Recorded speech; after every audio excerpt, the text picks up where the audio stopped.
кампања на телевизија Орбис, да ги зачуваме и вратиме старите занаети во Битола, да ги спасиме од заборавот вештините на старите мајстори занаетчи, да создадеме современи услови за развој на занаетчиството, да се вработа што повеќе млади луѓе во занаетчиството, да се направи листа на приоритетни занаети специфични за Битола, да ја претвориме Битола во туристичка занаетчиска атракција и дестинација, да се заинтересира за подршка државата и општината, да се намалат или целосно ослободат занаетчите од кири, даноци и слични давачки кон државата, да се обезбедат фондови за стимулативно финансирање и помош на занаети, каде ќе се вработуваат млади луѓе и да се осовременуваат условите за работа. ТВ Орбис во текот на оваа година ќе подготви серија од специјални емисии за историјатот и развојот на занаетчиството во Битола. Кампања на телевизија Орбис, да ги зачуваме и вратиме старите занаети во Битола.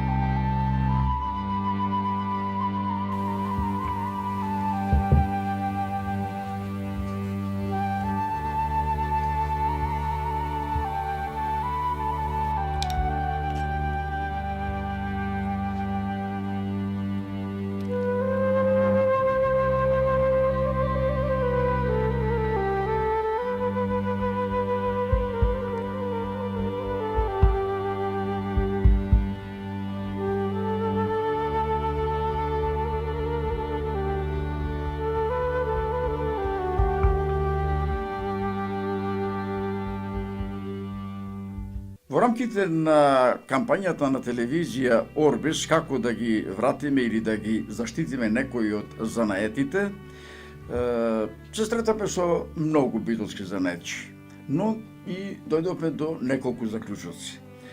Брзо свативме дека голем број од занаетите што некогаш суштествувале на ова подрачје, претежно во Битола, одамна ги нема. Други занаети екзистираат, мајсторите се обидуваат да ги модифицираат своите занаети, наместо со крупни предмети да произведуваат сувенирски работи, но и тоа не дава некоја гаранција за идеална некаква иднина или перспектива.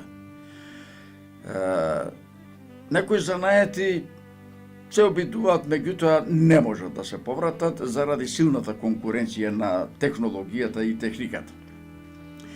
Пред повеќе од 2 години направивме една емисија во студиото, Копаничарското студио Пердика, кое деновиве прослави 20 годишен јубилеј од своето постоење, и тогаш се обидовме со семејството Крстеви да поразговараме малку за тоа како се роди идејата да се формира ова студио и како ова, речиси, цело семејство се посвети на копаничарството. Меѓутоа деновиве слушнавме една алармантна вест, дека и на копаничарството му се заканува заменување во историјата. Наместо дрвото, во обликувањето на уметничките дела се повеќе се употребува каменот, односно мермерот. Тоа практично беше повод, почитувани, повторно да дојдеме во студиото Пердика, да навратиме на минатото, да видиме кога и како почнало копаничарството на подрачјето на Македонија, како се развивало, кои се тие познати луѓе што стекнале имиња како големи копаничари или мајстори на овој занает, работејки на разни икони и други предмети што се присутни и денеска во црквите и манастирите. Потоа ќе се обидиме да кажеме колку луѓе денеска во Битола се занимаваат со овој занает уметност. И што ќе се случи ако сега на брзина, да речеме, наместо дрвото во овој занает се повеќе навлезе каменот. Тоа е таа наша желба да одговориме на повеќе прашања и затоа сме во студиото Пердика во Битола.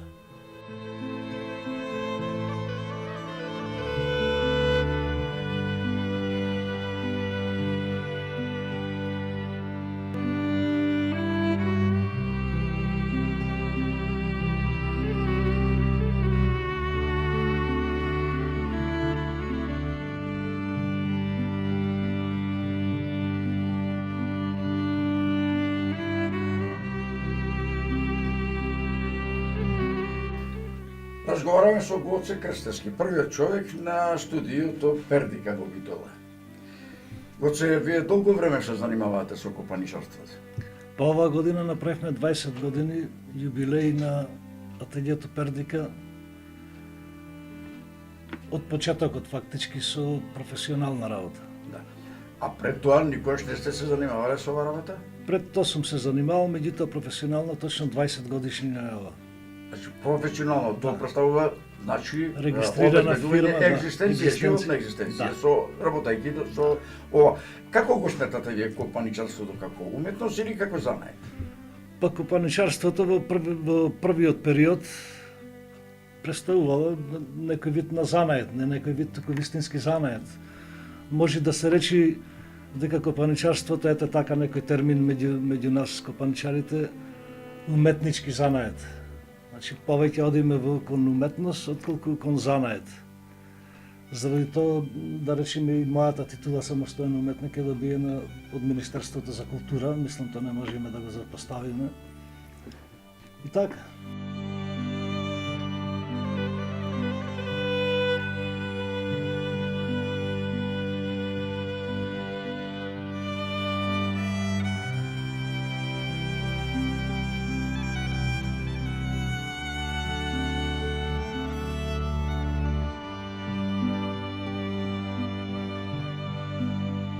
Значи, со оглед на тоа што 20 на години се занимавате со копаничарството, сигурно нема да сгрешам ако речам дека инспирација сте побарале во старите древни мајстори копаничари кои што се познати насекаде во светот. И во Македонија ги има многу од тие познати мајстори копаничари. Може ли сега да се вратиме малку назад во историјата, во минатото? Предпоставам дека ви се познати тие работи. Да речеме, кога кај нас копаничарството се појавува како уметност, како занае? Во кои векови? Па копаничарството, мислам, почетоците на ова копаничарство што луѓето го знаат од најчесто од црковната уметност или да речеме во Свети Јован Бигорски, Свети Спас и така натаму. Кулминацијата е негде крајот на 19 век. Меѓутоа копаничарството датира многу поодамна. Овие работи што ги имаме како ремек дела на Петре Филиповски, гарката на луѓето од Гари што заминале на печелба, како ремек дела, пак уште еднаш повторувам, и тие датираат негде од 1800 и нека, значи до крајот на почетокот на 18 век, ама крајот на 19 век е да речам кулминацијата во изработката на копаничарски дела, иконостасија, амвони, царски двери, певници целивални и се што е пропратно.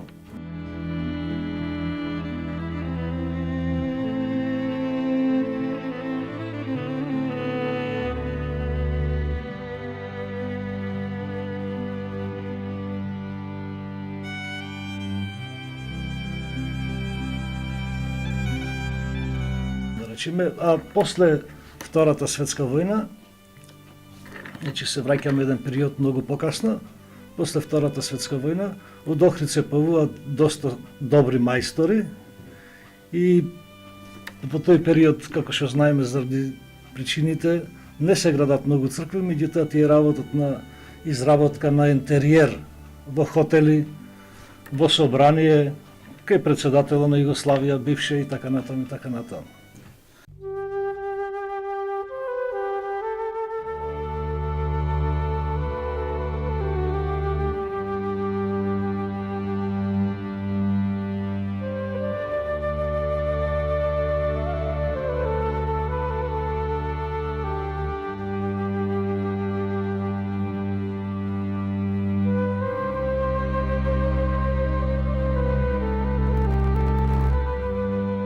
Можеме ли да се подсетиме на имињата на, барем на неколкумина од тие стари мајстори од 19 век? За мене Петре и Марко, копаничарите од Гари се врв на разбарството, како што Дичо Зограф е врв од Тресонче, врв во зографството. Значи тие живееле во еден исти период И од тука почна се. Има многу мајстори што работеле, меѓутоа тие се за мене Пионерите во. копаничари од највисок ранг, што ние стално се трудиме, гледаме, не инспирират, земаме мотиви, фрагменти и така натаму, што сакаме да ги имаме и ние како што ги работеле тие.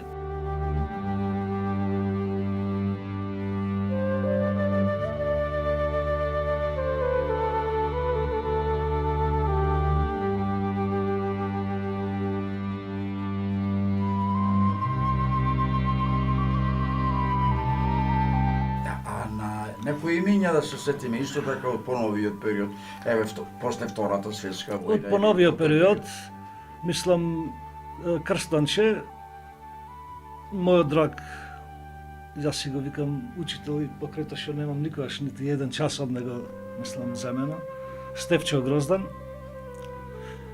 Чичко Цветан, Димитри Јанков, тие се фактички од школата на Охридската резбарска школа, која што нажалост беше затворена, мисля, че ни 63-та, не се сеќам точно.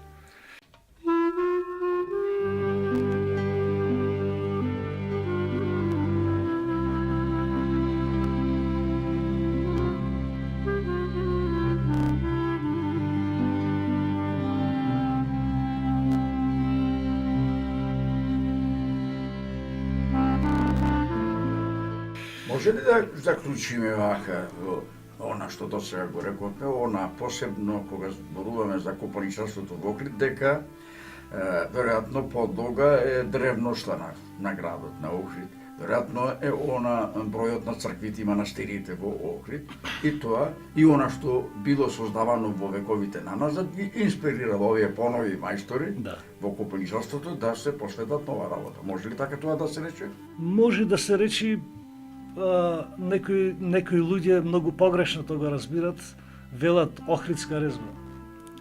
Во Македонија, по стилот и по начинот на работа е дебарска резба.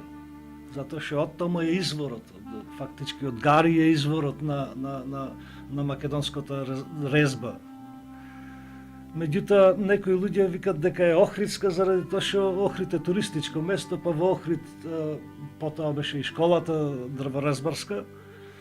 И заради тоа, мислам, прати една многу голема грешка. Како ние сега, например, по обновувањето на резбарството, голем дел од резбарството, од целокупното резбарство и од целокупниот, мислам, потенцијал на копаничари во Македонија, резбарството, јас можам да речем дека се пресели во Битола, како носечко.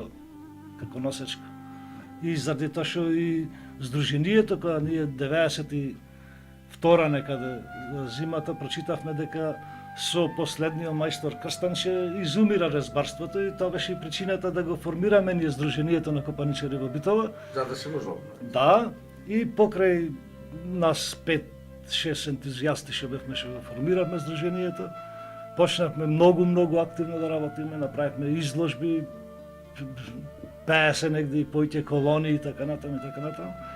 И сега можам да речем, јас имаме сега битолска резба, така, што можам да речем, меѓутоа не е тоа. Ние одиме, фактички, стилот и начинот на резбањето е од дебарска школа.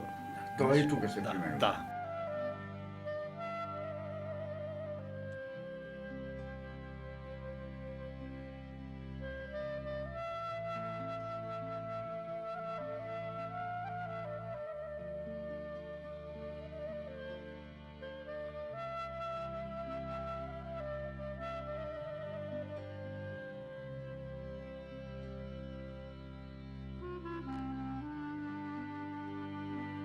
Добивме добри информации, една представа јасна за развојот, појавата и развојот на копаничарството во времењата на назад до денеска. Сега да конкретно нешто да кажеме за Битола. Маку и за минатото, за копаничарството во Битола во минатото. Да. Кога се првите податоци? Кога прв пат се спомнува дека во Битола се појавуваат мајстори, дека почнува копаничарството да се применува како уметност, како занет? Имате такви податоци? Па има како не, мислам, тоа е времето на фактички за време на Втората светска војна, Чичко Ѓорѓи Караджов е добар бил фактички добар мајстор спрема мене, добар уметник, добар копаничар и за време на Втората светска војна го работел иконостасот во Брусник Свети Спас, во црквата Свети Спас. Друг професионално што се занимавал и толку активно во Битола немало. Имало, мислам, доста луѓе што се занимавале, да речем хонорарно или така од љубов кон копаничарството, меѓутоа Чичко Ѓорѓи Караджов има оставено највеќе дела во Битола. Има неколку цркви во Битола, битолско изработени иконостаси, има многу ентериер, како што се маси, столици, витрини, комоди и така натаму. Многу луѓе ми се имат јавено заради тоа што се јавува веќе и црвојадина од старост, од години, нетретирани, недоволно третирани. И знам веќе можда на едно 10-11 места во Битола и го имам видено ентериерот по куќи, во стари куќи во принцип. И така таа приказна како тајно ги носеле и така натаму таму.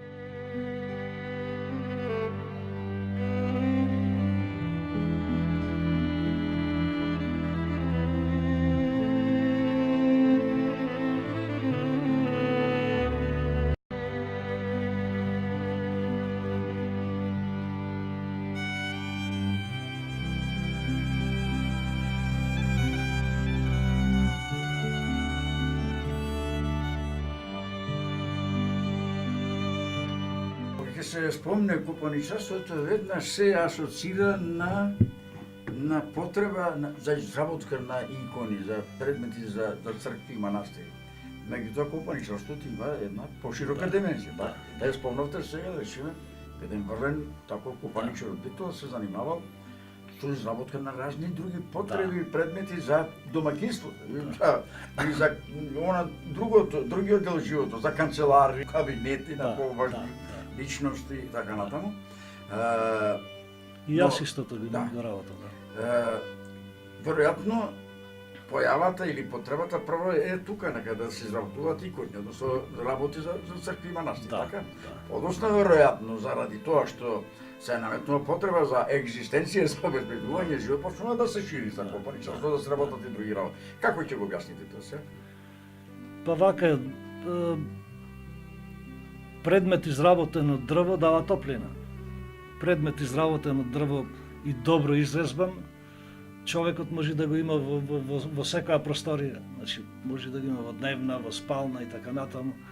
Може да го има во хотел изрезбан фрагмент на кревет, библиотека, може да биде во кабинети и така натаму. Јас имам изработено во синодот на Македонската православна црква во Скопје, црковен ентериер комплетен за кабинет. Имам изработено во Велес, исто така. Имам работено за хотели, имам работено за кафичи, за ресторани, и така натаму. Значи, неисцрпна е темата на употребливите вредности на разбаните предмети во секојдневието.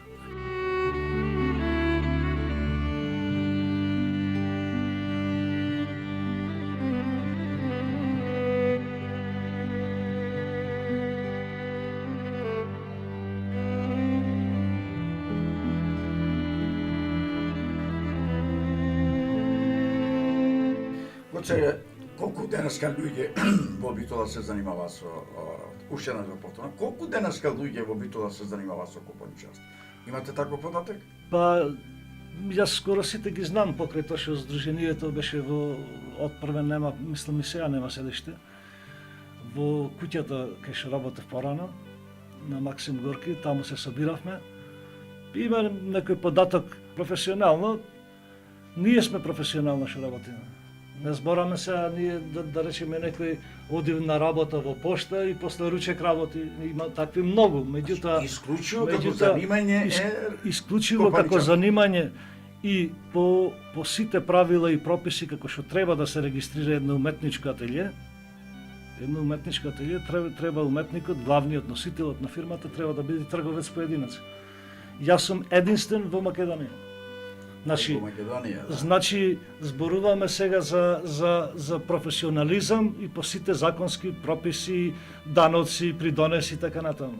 Значи, јас сум единствен во Македонија како трговец поединец. Има регистрирани уште неколку, како доел, како антикварница, како продавница за сувенири и така натаму. А така од љубов, Да. од афинитет према копаничарството, има уште многу. Има уште многу, отприлика уште колку? 20 има сигурно. Сигурно има уште 20 што многу работат. Мислам, тоа не работат, да речеме, колку нас, бидејќи нас ова не е живот, ние стануваме од Савајле, работиме цел ден и така натаму, тоа и не е работното време, не?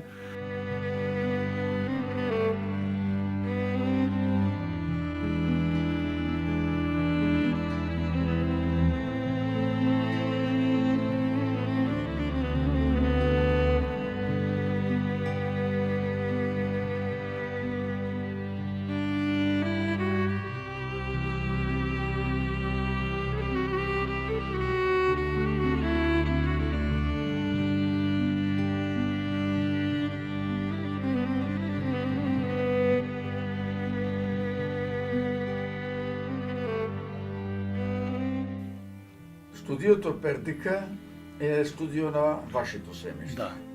Меѓутоа, кога во одредени случаи ангажирате доста луѓе, Да. поред потребите, од битолските копаничари. Да.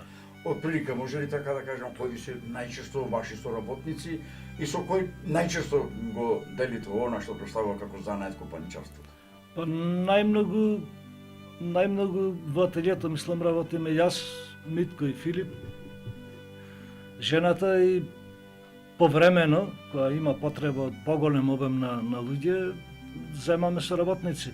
Например, за Австралија, кога го работевме последниот иконостас, мислам, тој беше многу голем иконостас во Волонгонг, работе и Апостол Кенковски, и Чичко Цане Чавдаровски, Бог да опрости, почина во времето на градбата, меѓутоа Борче Чавдаровски ми е многу драг пријател и многу добар, мислам, се повеќе и повеќе помага во ателието, колку што може, заради тоа што е вработен. Повремено Горан Костовски го земаме во екипата, Борче, не знам точно како се презира, Борче од исто во Сдруженијето член. Многу често, до пред неколку години, мојот драг пријател доктор Бошко Ставревски сакаше да изработи во секој иконостас по еден предмет. Исто и тој работеше. Така да голем број на луѓе се ангажират во зависност на обемот на работата и во зависност колкав е иконостас.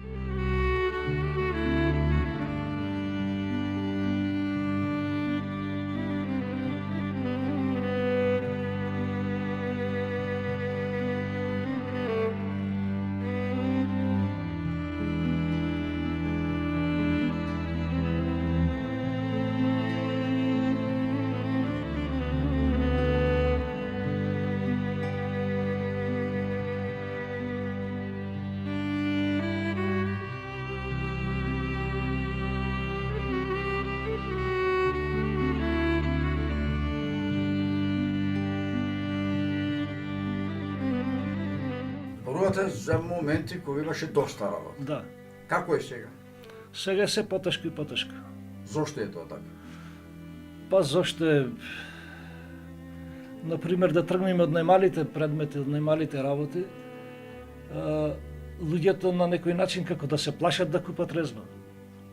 Секогаш мислат дека е многу скапа и покрај тоа што, например, ние во Битола, ако во мојата ателија, ако некој дојде да купи резба, тогаш ќе оди во Охрид да го купи истиот предмет некде за 3 до 4 пати повеќе. Меѓутоа, најверојатно и толку их се можностите за купување на резба. Се плашат луѓето. Јас ги канам сите луѓе да дојдат кај мене во ателието и да видат по колку може да се приуштат да си купат една резба. Заради тоа што не е резбата многу скапа, тие гледат во Охрид колку се цените и сега се вика, ако појдам кај во Пердика во ателието, најверојатно ќе се судрам со истите цени во Охрид. А во Охрид не се страмат, тоа се на изложба, може да видат, не? Да. Не е ли тоа да решам сега проблем информираноста на луѓето? Ма кој знаат за ова работа? Еве, само конкретно ќе кажеме зборот за цените. Да. Правите споредба Битола, Охрид, Да. така? И Таму- Скопје. Таму 3 пати поскапи, Да, овде и поевтини. Скопје. Меѓутоа тука не се трошат вакви работи, не се купуваат. А веројатно претпоставам јас дека е основната причина во информираноста на луѓето. Во Не знаат Сигурно. дека е ова Така. многу убава работа.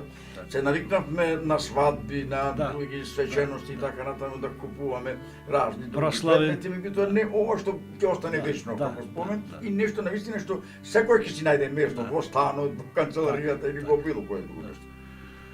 Па точно е тоа, луѓето некако како во Грчка, кога му е страв да дојдат да видат што нудиме ние по колкава цена. Јас во принцип мислам во претходниот период многу луѓе ме научија дека работам со разбарство, доаѓаат тука и луѓе љубители на уметност и така натаму. Меѓутоа имам еден така мал круг на луѓе што можат да ја купат резбата, не што можат, што сакат да ја купат и да ја поклонат. Има институции кои многу често и купуваат од кај мене, а има и приватни лица што купуваат резба, најверојатно за поклон.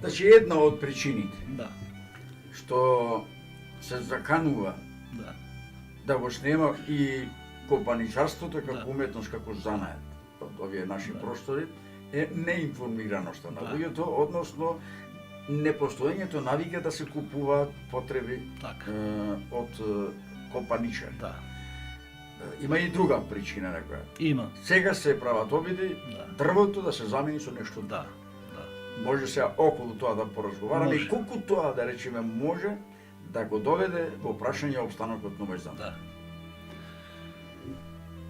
Тоа е најболниот проблем, мислам, во сега што се случува во Македонија.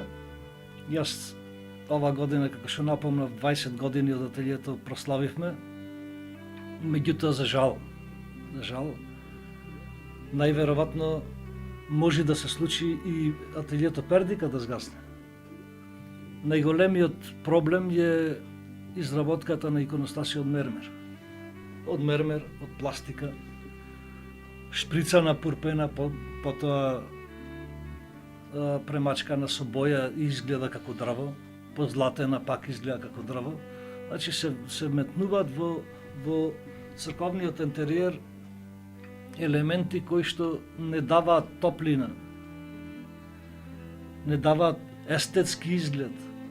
Мермерот на голема врата тропа за изработка на иконостасите. Јас се сложувам. Нека прават мермер. Ако вистина сакат да направат од мермер, нека направат од мермер. Меѓутоа, барем малку нека сега има машини што работат во мермер, како што има машини што работат и во дрво, меѓутоа во орев не работат, или ова ние што го работиме, не постои машина како да се направи. Ако има машина, првен јас ќе ја купам таа машина, нема со раце да копам. Мермерот е многу голем проблем. Јас во период од некаде месец и пол-два имав договори склучени за изработка на иконостаси. Сите ми се јавија дека ќе ги прати иконостасите од мермер. Замислете си, одите вие кај иконата, во црквата влегувате да се прекрстите, мермерот зрачи ладно, само наместени ступчина или капители, воопшто не изработени. Јас се сложувам да биде мермер. Света Елена и Константин во аутокоманда. Поклонет од српскиот крал. Меѓутоа, тоа е Ние ќе го работиме тоа во дрво, некој го направил во мермер. Значи иконостасот треба да биде украсен. Иконостасот е носач на иконите. Не може да се случи на една прекрасна икона, да речеме, има се и врвни уметници и зографи во Македонија. Таа икона спрема мене, јас мислам дека не заслужува да биде во мермер обвиткана. Голем проблем ќе биде до кај ќе оди од мермер и од кај излезе ова е помодарство. Од мермер. Ова фактички како во 92 што изумираше копаничарството со крстанче, сега иде нов период кога можда така временски било некогаш, како што биле овие мајсторите што изработиле Свети Спас, Свети Јован Бигорски, па после замрело едно време, знаеме по кои причини, немало, мислам црквата била на маргините фрлена, немало копаничарство. И сега, што се случува? Јас самиот не сум свесен, бидејќи живеам со копаничарството и живеам во ова време, сега кој треба да реагира? Некој треба да реагира, некој треба да рече, чекайте, ние не правиме катедрали, потоа да направиме една маса, само да направиме една катедрала, една скулптура од Исус Христос, од Богородицки толк, ние правиме иконостаси.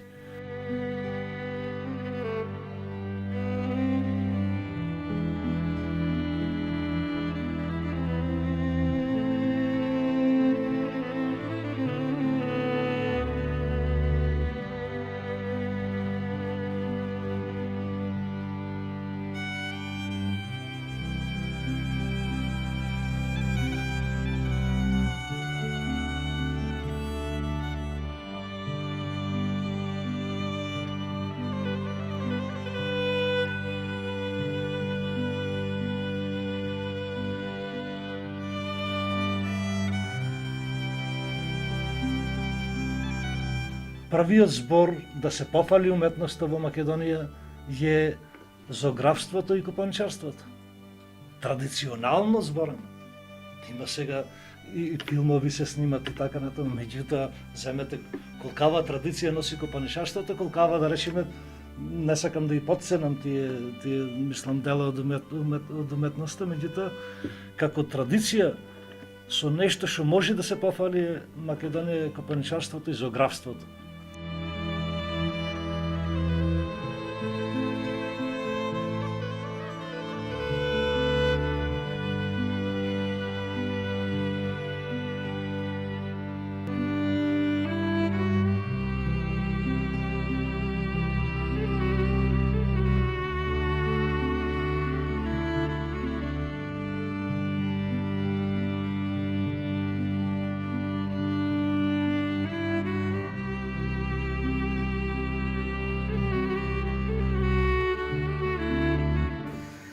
Прошетавме поминатото во копаничарството, видовме кои биле тие зографи, копаничари и така натаму, видовме денес какво се занимава, слушнавме, да речам малку песимизам од страна на мојот соговорник Гоце Крстевски дека има опасности ова како уметност, како занае да исчезне, но се надевам дека сепак сето тоа е моментна, само една мисла, размисла, таква едно сваќање и дека копаничарството ќе живее уште вечно, односно нека живее од колку што живеело досега.